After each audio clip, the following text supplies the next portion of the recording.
Hope Springs Eternal is quite an interesting film, and I was not expecting Cimorelli to be in it. That was rather unexpected. This was released in 2018.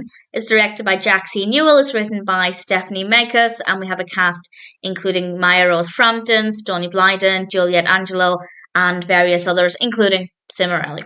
And this is about a girl called Hope, and she's had cancer for years, and at school people have been nice to her because of this. She's received sympathy, and getting positive attention at high school is kind of a big deal because obviously everybody goes to school thinking they're going to be judged and criticised and they're going to come up against bullies. So for Hope, the cancer aside, it was a nice experience. So when she finds out that she's actually in remission, she decides to not tell anybody at school because she doesn't want that positive attention to go away.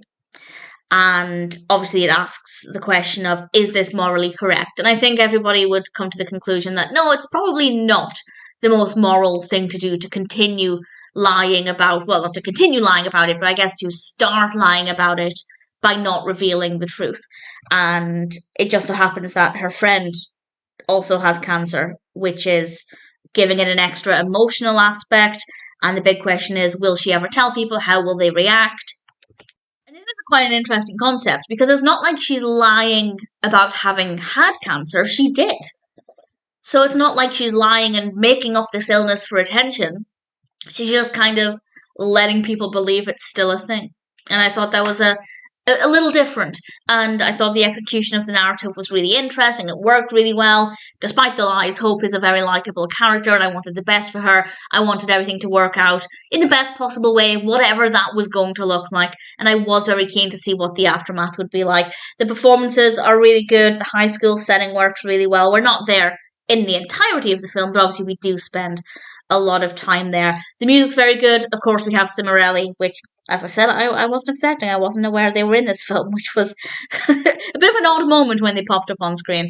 And ultimately, I thought it was an enjoyable experience. I think it has a lot to offer. There's a lot of substance to the narrative.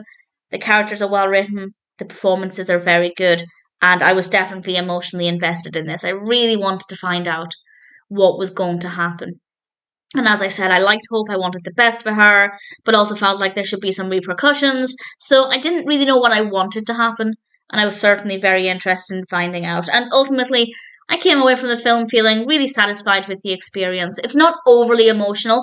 Obviously, it's addressing a very heavy topic, but it's not too depressing, it's not too miserable, but there are those moments that are a little heavier, and I think they had a really nice balance there. Needless to say, I thought Hope Springs Eternal was a really enjoyable film, and I'm certainly happy to recommend it.